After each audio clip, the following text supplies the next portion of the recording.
பிதாவாகிய தேவனையும் ஆண்டவர் இயேசுவையும் அறிகிற அறிவினாலே கிருபையும் சமாதானமும் நமக்கு பெருகுவதாக. இந்த 2வது மாதத்தினுடைய கடைசி ஓய்வு நாளிலும் தேவன் நம்மை சுகத்தோடும் பலத்தோடும் கொண்டு வந்ததற்காக அவருக்கு துதியும் கனமும் மகிமையும் உண்டாவதாக. இன்றைய செய்தியின் தலைப்பாக வார்த்தையும் சத்தமும் வேர்ட் வர்சஸ் வாய்ஸ். இந்த தலைப்பின் கீழே ஆவியானோட ஒத்தாசையோடு கூட ஆண்டவரின் இருதயத்தில் வைத்ததானே இந்த வார்த்தைகளை குறித்தும் சத்தத்தை குறித்தும் உங்களோடு பகிர்ந்து கொள்ள விரும்புகிறேன். செய்தியை கேட்கிற தேவனுடைய பிள்ளைகளாகிய உங்கள் யாவரையும் ஆன்லைன் மூலமாய் கேட்க இருக்கிற தேவனுடைய பிள்ளைகளையும் வாழ்த்துவதில் இயேசுவின் நாமத்தில் வாழ்த்துவதில் நான் மகிழ்ச்சி அடைகிறேன். ஆதாரமாக யோவான் 1ஆம் அதிகாரம் 1ஆம் வசனம். ஆதியிலே வார்த்தை இருந்தது, அந்த வார்த்தை தேவனிடத்தில் இருந்தது, அந்த வார்த்தை தேவனாய் இருந்தது. சரி, கவனிங்க. இது ஒரு வித்தியாசமான ஒரு வசனங்க. கடவுள் இருந்தார், கடவுள் வந்தார், பாவபரிகாரம் செய்தார் என்று சொல்லாமல் ஆதியிலே அப்படின்னா டேட்லெஸ், எந்த காலம் எந்த நேரம் என்று வரையறுக்கப்பட முடியாத உலக தோற்றத்திற்கு முன்னே. ஆகவே இங்க என்ன சொல்லுதுன்னா, ஆதியிலே வார்த்தை இருந்தது, அந்த வார்த்தை தேவனிடத்தில் இருந்தது, அந்த வார்த்தை தேவனாய் இருந்தது. முக்கியமான விஷயங்களை நல்லா கவனிங்க. வார்த்தை இருந்தது, அந்த வார்த்தை தேவனிடத்தில் இருந்தது, அந்த வார்த்தை தேவனாய் இருந்தது. இப்போ ஆண்டவரை இயேசு அல்லது பிதாவாகிய தேவன் இந்த உலகத்தை படைத்து முதல் மனிதனை உருவாக்கின பிறகு ஆதாமிலிருந்து ஏறத்தாழ மோசே வரைக்கும் அவர் எப்படி ஜனங்களோடு கூட இணைத்துக் கொண்டார் அல்லது செயல்பட்டார் என்றால் சத்தமாக. ஆதாமோடு கூட சத்தமாக. ஆதாமே, சத்தம் வருதா? சத்தமாக அவர் விளங்கினார். அந்த காலகட்டங்களில் பிறகு மோசேக்கு பிறகு வார்த்தையாய் விளங்கினார். ஏன் அப்படி சொல்றேன்? மோசேயோடு கூட பேசின சத்தத்தை மோசே கேட்டு அதை வார்த்தையாக எழுதினார். புரிஞ்சா? வார்த்தையாக. இப்ப சத்தம் என்னவா மாறுது? சத்தம் என்னவா மாறுதுங்க? வார்த்தையாய் மாறுகிறது. சத்தத்தை கேட்டாரு, அது உணர்ந்து கொண்டாரு. மோசே என்ன செய்யற? வார்த்தையாய் எழுதுகிறார். இப்போ அந்த வார்த்தை யாருன்னா எங்க இருந்ததுன்னா கடவுளத்தில் தான் இருந்தது. அந்த வார்த்தை கடவுளாகவே இருந்தது. இப்போ புதிய ஏற்பாட்டில் அந்த வார்த்தை என்னவா மாறுதுன்னா மாம்சமாய் மாறுகிறது. நானும் என்னுடைய வார்த்தையும் ஒன்று, துன்மார்க்கனும் அவனுடைய வார்த்தையும் ஒன்று, நல்லவனும் அவனுடைய வார்த்தையும் ஒன்று. ரெண்டு பேரும் என்ன பண்ண முடியாது? பிரிக்க முடியாது. அதே மாதிரி தேவனும் அவருடைய வார்த்தையும் ஒன்று. பிரிக்க முடியாதுன்னு சொல்லலாம். ஆனா தேவன் சர்வ வல்லமை உடையவர் என்பதை மறந்து விடாது. தேவன் சர்வ வல்லமை உடையவர் என்பதை மறந்துவிடக்கூடாது. ஆகவே அவர் என்ன செய்கிறார்? வார்த்தையை பிரித்து வார்த்தைக்கு ஒரு ஜீவனை கொடுத்து மரியாளுடைய கற்பத்தின் வழியாக பிறக்க வைத்து அவர் நமக்குள்ளே வாசம் பண்ணினவர் தான் அந்த வார்த்தையாகிய இயேசு கிறிஸ்து. ஆமென். இப்போ ஒரு மனுஷனுக்கு 2 கண்கள் எப்படி அவசியமா இருக்கிறதோ அப்படியே இந்த வார்த்தையும் சத்தமும் 2 கண்கள். இப்ப யோவான் ஸ்நானனை கூப்பிட்டு கேளுங்களேன். யோவான் ஸ்நானனாகிய தீர்க்கதரிசி அவன் என்ன சொன்னார்? நீ யாருன்னு கேட்டப்போ அவன் யாருன்னு தன்னையே சொல்லிக் கொள்ளுகிறான். வனாந்தரத்தில் கூப்பிடுவனுடைய சத்தமாயிருக்கிறேன். நல்ல கவனிங்க, சத்தமாயிருக்கிறேன். கடவுள் வார்த்தையாயிருக்கிறார். இந்த வார்த்தைக்கும் சத்தத்துக்குள்ள வித்தியாசத்தை நான் சொல்ல விரும்புகிறேன். வார்த்தை என்பது தேவன் பேசினதை ஆவியார் மூலமாக எழுதப்பட்ட விஷயம்தான் வார்த்தை.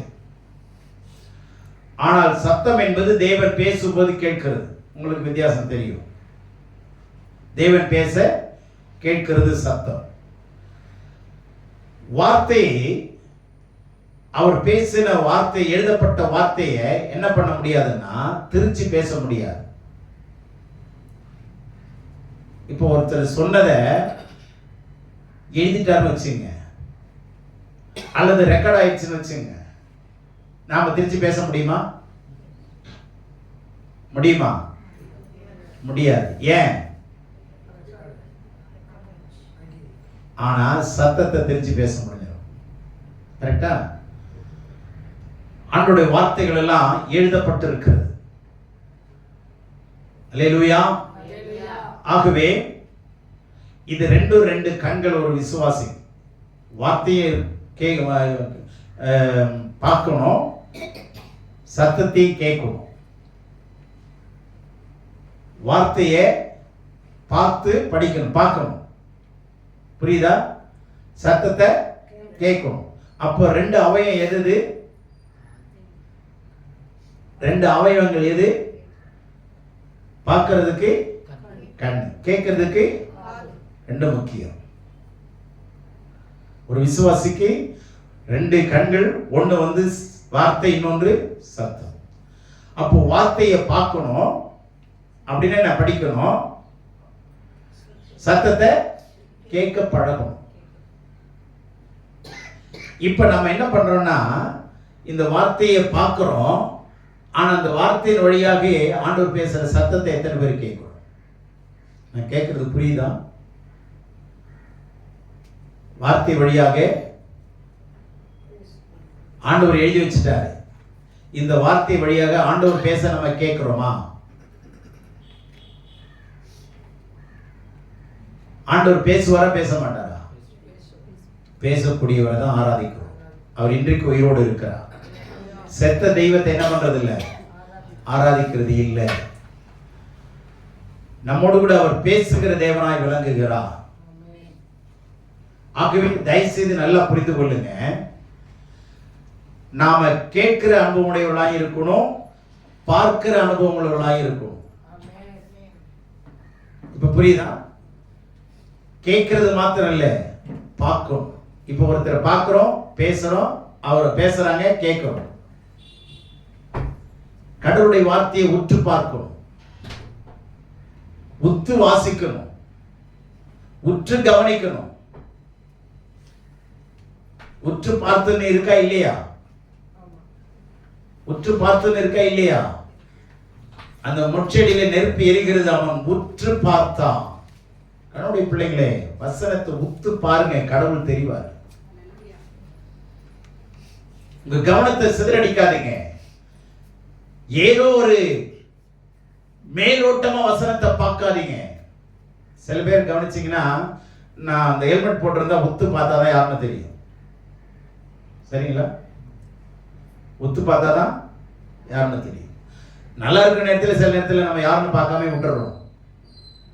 இப்போ கூட யாரையும் நான் கவனிச்சேன், யாரும் நினைச்சிட்டு இருந்தேன், அதுக்கப்புறம் திரும்பி பார்க்குறேன், ஐயோ நீங்களான்னு. அப்போ சில விஷயங்களை நம்ம உற்று கவனிக்க வேண்டும்.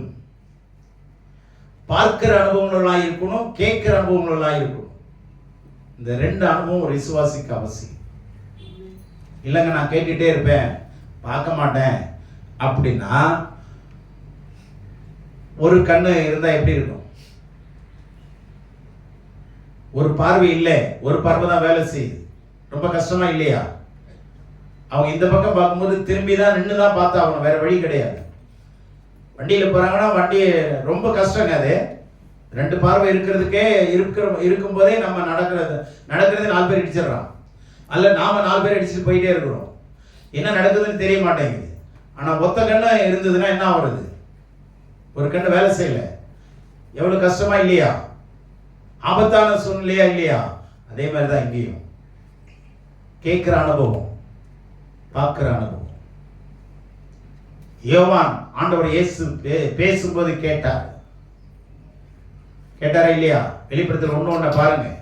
பரிசுத்த யோவானுக்கு தேவன் பேச குமாரனுக்கு ஒப்பு கொடுத்து, குமாரன் பேச தேவதூதனுக்கு ஒப்பு கொடுத்து, தேவதூதன் கேட்டு அதை ஊழியக்காரனாகி யோவானுக்கு வெளிப்படுத்துகிறார். எங்க இருந்து கடந்து வருது பாத்தீங்களா? பிதாவினிடத்திலிருந்து வார்த்தை எங்க வருது? இயேசுவினிடத்தில் வருது. இயேசு அந்த வார்த்தையை பெற்றுக்கொண்டு யாருக்கு கொடுக்கிறாரு? தேவதூதனுக்கு கொடுக்கிறார். தேவதூதன் பெற்றுக்கொண்டு யாருக்கு கொடுக்கிறாரு? ஊழியக்காரனாகி யோவானுக்கு கொடுக்கிறார். கேட்கிற அனுபவம் வேணும். சும்மா படிச்சுட்டே இருந்தா மாத்திரம் பத்தாது. இது ஒரு சாதாரண புத்தகம் அல்ல. எந்த புத்தகமும் பேசாது, ஆனா பரிசுத்த வேதாகம் மாத்திரம் தான் பேசும். உயிரோட்டம் உள்ள படைப்பு வேதாகமம், உயிரோட்டம் உள்ள படைப்பு. இது எந்த உயிர்? உங்க வீட்டு உயிர், எங்க வீட்டு உயிர் இல்ல, தேவனுடைய உயிர் இதுக்குள்ளே இருக்கிறது. Divine life is hidden.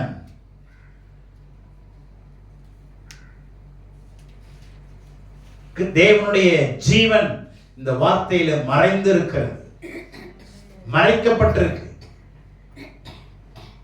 நீங்க தேடி ஆவலோடு கூட, ஏக்கத்தோடு கூட, தாகத்தோடு கூட நீங்க வாசிச்சீங்கன்னா கேட்கிற அனுபவமும் பார்க்கிற அனுபவமும் ரெண்டும் மிக முக்கியமான விஷயம். போயிட்டே இருக்கிறீங்க, கூப்பிடுறாங்க, கேட்கல. எதுக்கு கூப்பிடுறாங்க? முன்னாடி ஆபத்து இருக்குங்க, கேட்கல. போய் விழுந்த பிற்பாடு பார்ப்பாங்க, நீங்க கூப்பிட்டீங்களா? ஆமா. ஏன்? இதுதான். கேட்கல, என்ன பண்றது? தேவனுடைய பிள்ளைகளே, தேவன் பேச கேட்கணும், வேதம் பேசுறதை கேட்கணும், ஊழியக்காரன் பேசுறதை கேட்கணும். இது 3 இல்லைன்னா நமக்கு ஆபத்து. ஆக வார்த்தைகளை வெறும் அதாவது எடுத்துக்கொள்ளும் ஆவியோ, அப்ப இதை பயன்படுத்தும் போதுதான் ஆவியாய் மாறும். அப்பதான் ஆவியானவர் பேசுவார். 2 அனுபவத்தை விட்டுறாதீங்க. கேட்கணும், பார்க்கணும். இப்போ வார்த்தை என்பது அவரவர்கள் மொழியில் எழுதப்பட்டது அல்ல. வார்த்தை என்பது, இந்த வார்த்தை என்பது அவங்கவுங்க மொழியில எல்லாம் எழுதல. ஆண்டவர் அவருக்கென்று ஒரு மொழி வச்சிருந்தார். என்ன மொழி? எபிரேய மொழியில தான் எழுதினார். இந்த வார்த்தை எதுல தான்? அவங்கவுங்க மொழியில எல்லாம் எழுதலைங்க. ஆண்டவரே அவருடைய மொழியில் எழுதப்பட்டது. ஆமென்.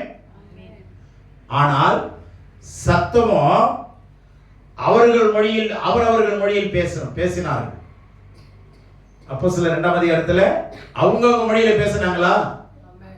ஆமா, அவங்கவங்க மொழியில பேசப்பட்டது. இது எழுதப்பட்டது. இந்த சத்தம் அப்போஸ்தலர் 2ல பாத்தீங்கன்னா எல்லாருமே பேசினாங்க தான். ஆனா என்ன அர்த்தம் தெரியல. அதாவது ஒருத்தர் பேசுறது ஒருத்தர் புரியல. ஒருத்தர் பேசுறது ஒருத்தர் புரியல. ஆக வார்த்தையை வைத்து உபதேசம் பண்ண முடியும். வார்த்தையை வைத்து உபதேசம் பண்ண முடியும். சத்தத்தை வைத்து என்ன பண்ண முடியாது? உபதேசம் பண்ண முடியாது, ஆனா பிரசங்கம் பண்ணலாம். உபதேசம் பண்ண முடியாது, ஆனா என்ன பண்ணலாம்? பிரசங்கம் பண்ணலாம். யோவான் ஸ்நானகன் பிரசங்கம் பண்ணாரா, உபதேசம் பண்ணாரா? சத்தமா இருக்கிறேன்னு சொன்னார்ல, அவர் உபதேசம் பண்ணாரா, பிரசங்கம் பண்ணாரா? பரலோக ராஜ்யம் சமயமா இருக்கிறது, பிரசங்கம் பண்ணார். புரிஞ்சுச்சா? சத்தம் வந்து பிரசங்கத்துக்கு உதவும், வார்த்தை என்பது உபதேசத்துக்கு உதவும். புரிஞ்சதா? அப்ப சத்தமும் அவசியம், உபதேசம் பிரசங்கமும் அவசியம், உபதேசமும் அவசியம். சத்தமும் அவசியம், வார்த்தையும் அவசியம். ஒன்றை விட்டு ஒன்றை நான் வச்சிருக்கிறேன் இல்ல, ரெண்டு அவசியமான ஒரு அனுபவங்கள். ஆகவே இப்போ நமக்கு ரெண்டு கண்ணு வேணும்னு சொன்னேன். ஒன்று வார்த்தை, ஒன்று சத்தம். அதுதான் கேட்கிற அனுபவம், பார்க்கிற அனுபவம். வார்த்தையை பார்க்கிற அனுபவம், சத்தத்தை கேட்கிற அனுபவம்.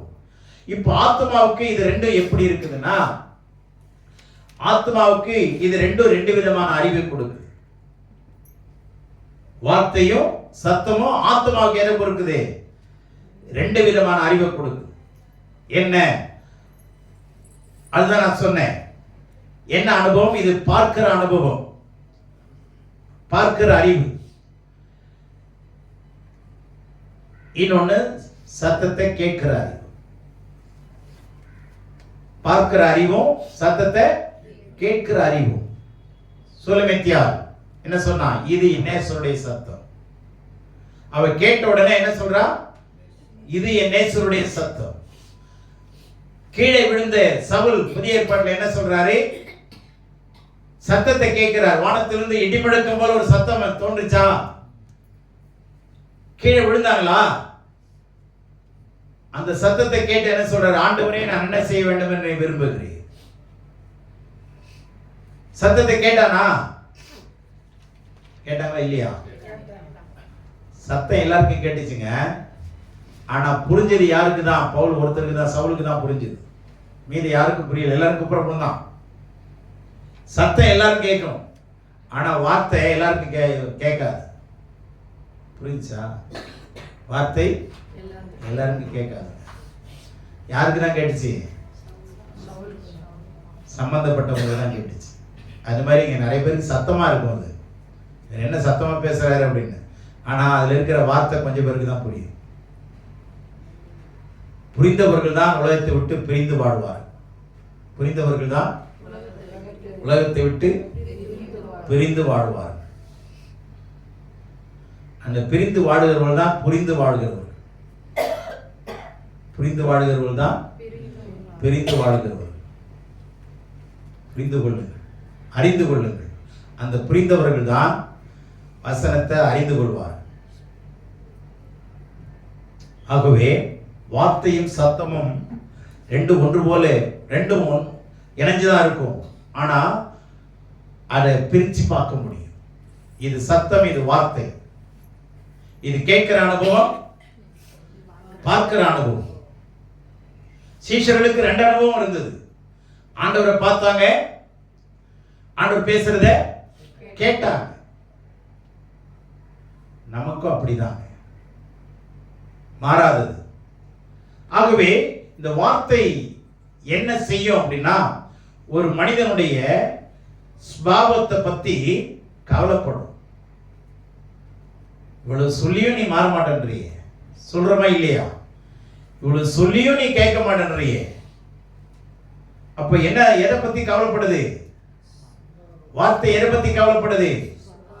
உங்களுடைய மாற்றத்தை, உள்ளான மாற்றம். வெளியில வெள்ளை போட்டுக்கிறோம், பைபிளை தூக்கிறோம், வந்துடுறோம், தப்பு இல்லை. ஆனா பழகிறவங்களுக்கு தான் தெரியும் இவங்க முன்னாடி மாதிரியே இப்ப இருக்கிறாங்களா இல்ல இப்ப மாதிரியே எப்போதுமே இருக்கிறாங்களான்னு அப்பதான் தெரியும். அப்போ வார்த்தை என்ன பண்ணும்? உங்களுடைய சுபாவத்தை பத்தி கவலைப்படும், உங்களுடைய குணாதிசயங்களை பத்தி கவலைப்படும், உங்களுடைய கேரக்டரை பத்தி கவலைப்படும், உங்களுடைய பிஹேவியரை பத்தி கவலைப்படும், உங்களுடைய கான்டாக்டை பத்தி கவலைப்படும். ஸ்கூல்ல படிக்கிறீங்க, ஃபர்ஸ்ட் மார்க் வாங்குறீங்க, ஆனா பண்ணாத அட்டூழியம்லாம் பண்றீங்க.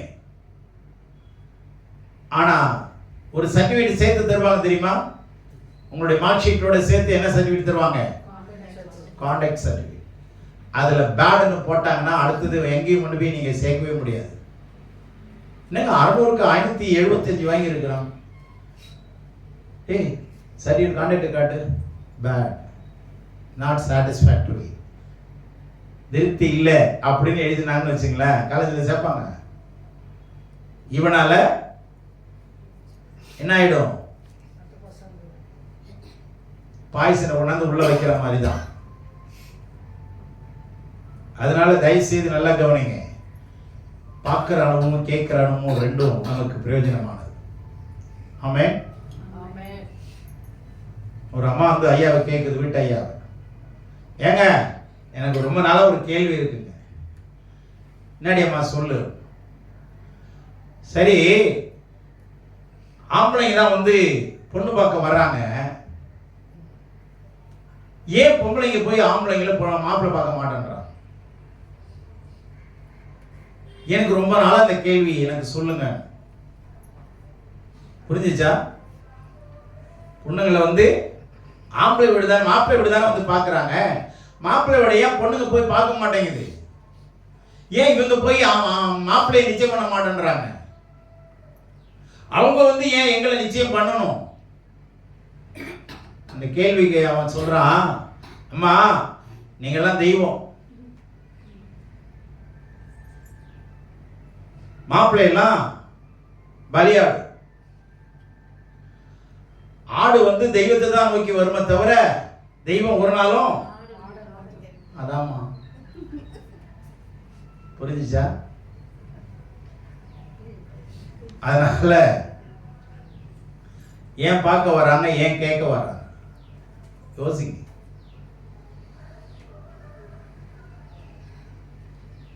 யோசிக்கிறீங்களா?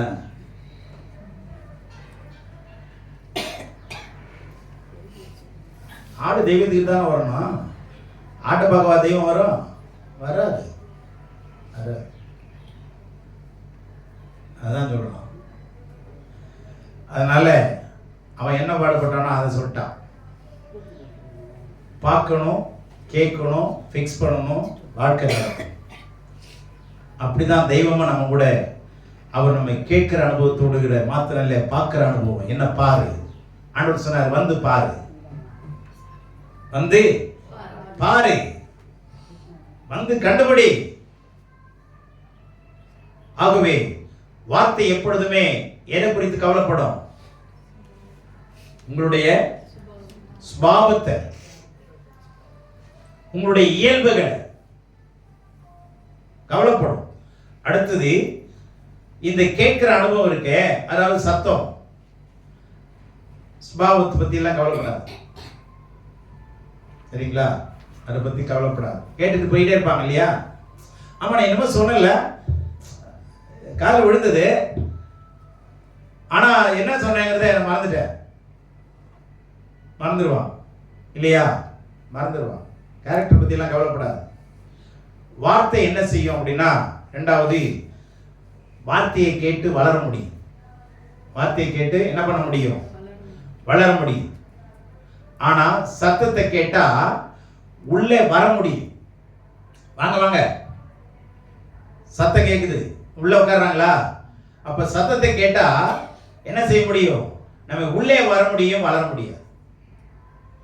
சத்தத்தை கேட்டு உள்ள வர முடியும், ஆனா வார்த்தையை கேட்டு வளர முடியும். இப்ப கேட்கிறானு முக்கியமா? புரியுதா? வாங்கன்னு கூப்பிடாம நம்ம உள்ள போக முடியுமா? அப்ப உள்ள வந்தாதான் வளர முடியும். சரியா? அடுத்தது, இந்த வார்த்தையை டிரான்ஸ்லேட் பண்றாங்கன்னு வச்சுங்க ஒருத்தர், அதுக்கு ஆவியானவருடைய உதவி தேவையில்லை. அவங்களுக்கு திறமை இருந்தா போதும். சரிங்களா? திறமை இருந்தா போதும். இது ரெண்டுக்குமே ஆவியானவருடைய ஒத்தாசை தேவையில்லை. சத்தம் பேசுறாங்களா, கேட்கலாம். வார்த்தையை டிரான்ஸ்லேட் பண்றாங்களா, மொழியாக்கம் பண்றாங்களா, அதுக்கு திறமை இருந்தா போதும். பரிசுத்தனுடைய உதவி தேவையில்லை. வார்த்தை என்ன பண்ணும்? நம்முடைய சிந்தையை பரிசுத்தப்படுது. என்னுடைய சிந்தையை பரிசுத்தப்படுத்தும். நான் திருமணமானவன், நான் ஒரு திருமணமானவள், எனக்கு பிள்ளைகள் இருக்கு. நான் மற்றவங்க மாதிரி என்ன பண்ண முடியாது, கூப்பிட்ற இடத்துக்கெல்லாம் போக முடியாது. நேரத்தை வீணா என் தோழர்களோட என்ன பண்ண முடியாது, செலவழிக்க முடியாது. நான் ஒரு பொறுப்புள்ளவர். வார்த்தையை கேட்க கேட்க உங்களுக்குள்ள பொறுப்புகள் உண்டாகும். அவர் என்னுடைய சிருஷ்டிகர், என்னை படைத்தவர் என்னுடைய ஆண்டவர். என் ஆண்டவர் என்னை படைத்தவர், அவர் தான் என்னுடைய மனவாளன். வார்த்தையை கேட்டா என்னவா மாறும்? வார்த்தையை கேட்டு கீழ்ப்படிச்சீங்கன்னா உறவுகள் உண்டாகும். 4 பேரோட பேசுறோம், ரொம்ப நெருங்கி பேசுறோம், அவங்கள நமக்கு பிடிச்சிருச்சு, நம்மள அவங்களுக்கு பிடிச்சிருச்சு. அடுத்த தடவை பார்க்கும்போது அக்கா அண்ணன் உறவுகள் உண்டாகும். தேவனுடைய பிள்ளை நல்லா கவனிங்க. அவர் என்னுடைய மனவாளன், நான் அவருடைய மனவாட்டி. கவனிங்க, வார்த்தைக்குள்ள போக போக உங்க சரீரம் வளரலாம், முதிர்ச்சி அடையலாம். ஆனா உங்க ஆத்மா முதிர்ச்சி அடையாது. அதாவது வயசாகாது. ஆத்மாவுக்கு என்ன ஆகாது? ஆத்மாவுக்கு, உங்க ஆத்மா பாருங்க, வயசாகுதா? பல இருக்கும். ஆத்மாவுக்கு பிறந்த நாள் கொண்டாடுறோமா? ஆத்மாவுக்கு பிறந்த நாள் கொண்டாடுறோம் இல்ல. எதுக்கு தான் கொண்டாடுறோம்? சரீரத்துக்கு தான் கொண்டாடுறோம். போன வருஷத்தோட இந்த வருஷம் சரீரம் எப்படி இருக்குது? 10 வருஷத்துக்கு முன்னாடி எப்படி இருந்தோம்? 10 வருஷத்துக்கு அப்புறம் இப்ப எப்படி இருக்கிறோம்? இன்னும் 10 வருஷம் கழிச்சு எப்படி இருப்போம்? இப்ப ஒவ்வொருத்தரும் 80 வயசுல நீங்க எப்படி இருப்பீங்க? படிக்கட்டி ஏறி வருவீங்களா மேல? இடகாத்திரமா இருப்பீங்களா, இல்ல குச்சி வச்சுக்கிட்டு வருவீங்களான்னு கொஞ்சம் யோசிச்சு பாருங்க. எப்படி மேல ஏறி வருவீங்கன்னு பாருங்க. சரியா? அப்ப கவனிங்க, சரீரத்துக்கு வயசாகிடுச்சுன்னா பிள்ளைங்களுக்கு பயமா இருக்கும். ரொம்ப வயசாகிட்டே போகுதே, எவ்வளவு காலம் இருப்பாங்கன்னு தெரியலையே. ஆனா ஆண்டவருக்கு சந்தோஷமா இருக்கும். இந்த ஆத்மா மனவாட்டி எனக்கு எப்ப சீக்கிரம் வரப்போகுதுன்னு அவர் யோசிப்பார். புரிஞ்சதா? எப்போதும் மனவாளனுக்கு மனவாட்டியை பற்றி தானே எண்ணங்கள் இருக்கும். அப்போ நம்முடைய மனவாட்டி யார்? சரீரமா ஆத்மாவா? நம்ம ஆத்மா தான். அப்போ ஆண்டவர் நம்முடைய ஆத்மாவை குறித்து சந்தோஷப்படுவா. வார்த்தைக்குள்ளே ரொம்ப வேகமா வாங்க. ஆகவே நல்லா கவனிங்க, வார்த்தை அக்கினியானது. வார்த்தை அக்கினியை போன்றது. இருக்கா இல்லையா? எரேமியா 23:29 நினைக்கிறேன். அந்த வார்த்தையை பாருங்க. அவருடைய வார்த்தை அனலாயிருந்தது, அவருடைய வார்த்தை அக்கினியாய் இருக்கிறது. இதுதான் எரேமியாவும் சொல்றார். உடைய வார்த்தை கிடைத்த உடனே அதை நான் கொண்டேன். அது இருதயத்திலே எப்படி இருந்ததா? எலும்புகளில் அடைபட்டு எரிகிற அக்கினியை போல அதை பற்றி எரிந்து கொண்டிருந்தது என்று சொல்லி எரேமியா 20:9 நினைக்கிறான். அந்த வசனம் அப்படிதான். ஆகவே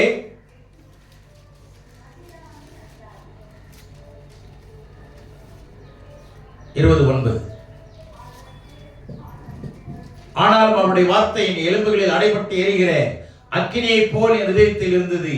அதை சகித்து இழைத்து போனேன், அது பொறுக்க கூடாமல் போயிற்று. அல்லேலூயா. 23:29 என் வார்த்தை அக்கினியை போலும் கண்மலையை நொறுக்கும் சமட்டியை போலவும் இருக்கிறது அல்லவோ என்று கர்த்தர் சொல்லுகிறார். அவருடைய வார்த்தை எப்படி இருக்குதா? அக்கினியை போல. நல்லா கவனிங்க, அக்கினி அதாவது ஒரு நெருப்பு எரியுதுன்னு வச்சுங்க, அது நெருப்பு வேற பொருளா என்னைக்காவது மாறி இருக்கா? அக்கினி என்னைக்காவது வேற பொருளா மாறி இருக்கா? எரியிற பொருள் தான் மாறும். எரியிற பொருள் தான் என்னவா மாறும்? சாம்பலா மாறும். ஆனா நெருப்பு சாம்பலா மாறுதா? எந்த உருவமும் நெருப்பு என்ன பண்ணாது, எடுக்கவே எடுக்காது. நெருப்பினுடைய சுபாவமும் மாறாது, தன்மையும் மாறாது, வேற பொருளாகவும். ஏன்னா வார்த்தைக்கு என்றைக்குமே ஒரே வல்லமைதான். ஆமென், அல்லேலூயா. ஆகவே நன்றாய் கவனியுங்கள், தேவன் அக்கினியாய் இருக்கிறார். அவருடைய சுபாவம் மாறாதது, அவருடைய தன்மை மாறாதது, அவருடைய இயல்புகள் மாறாதது. அவர் நேற்றும் என்றும் என்றும் மாறாதவர். ஆகவே வார்த்தையை வைத்து ஒரு மனிதன் வாழ முடியும், என்ன செய்ய முடியும், வளரவும் முடியும். ஆனா சத்தத்தை கேட்டு வாழ முடியாது, வளரவும் முடியாது. ஆக தேவனுடைய சத்தம், அதுக்குள்ளே ஞானம் இருக்கிறது. சத்தத்துக்குள்ளே, வார்த்தைக்குள்ளே என்ன இருக்கு? தேவனுடைய வார்த்தைக்குள்ளே ஞானம் இருக்கிறது. எதுக்கு? கீழ்ப்படிந்தாதான் அந்த ஞானம் வரும். வார்த்தையை கேட்டு என்ன பண்ணணும்? கீழ்ப்படிந்தாதான் ஞானம் வரும். வார்த்தையால் ஒரு மனிதன் சுத்தமாக முடியும். 15:3 என்ன சொல்லுது யோவான்? நான் இப்பொழுது சொன்ன உபதேசத்தினால் நீங்கள் இப்பொழுது சுத்தமாக இருக்கிறீர்கள். வசனத்தினாலே, வார்த்தையினாலே ஒரு மனிதன் சுத்தமாக்கப்பட முடியும், சத்தத்தினாலே சுத்தமாக்கப்பட முடியாது.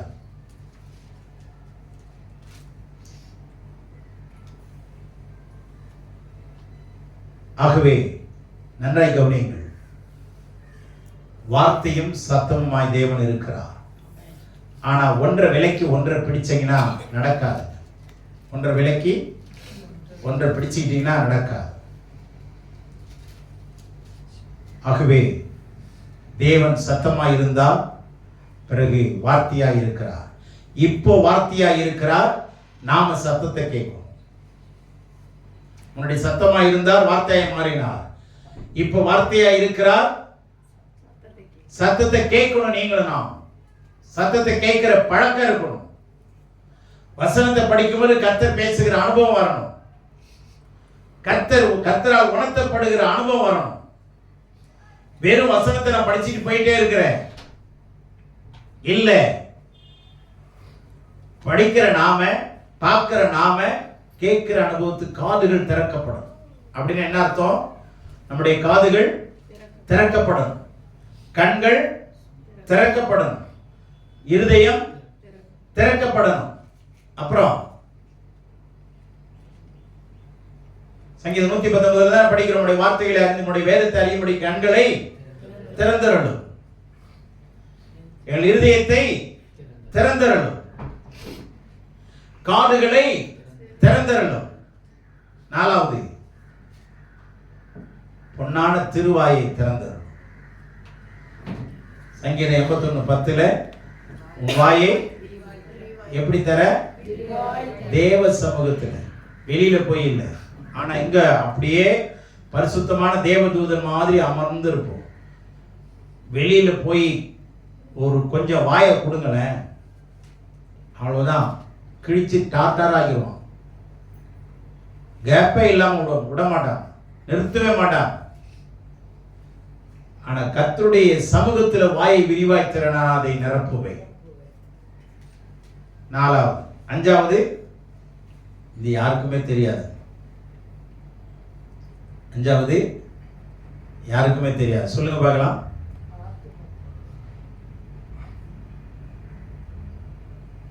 கையை சகோதரனுக்கு முன்பாக விரிவாய் தர. சொல்ல வந்தீங்க, சந்தோஷம். கையை திறந்த திறக்கிறோமா? யாராவது ஊனமற்றம் வந்தாங்கன்னா 1 ரூபா 2 ரூபா தேடுது இல்ல, கையே உள்ள போய் தேடுதா? நோட்டு வந்துருச்சுன்னா ஐயோ அது இல்ல, நோட்டெல்லாம் என்ன பண்ணக்கூடாது, கையே விட்டுருது. அது மறுபடியும் என்ன பண்ணுது, அதுவும் 5 ரூபா நோட்டு, அது காயம் வந்துடக்கூடாது. அதை கொஞ்சம் நம்ம என்ன பண்ணி பார்ப்போம், டெஸ்ட் பண்ணி பார்ப்போம். 10 ரூபா காயின் வந்துருச்சுன்னா அதே போட்டுருவோம்.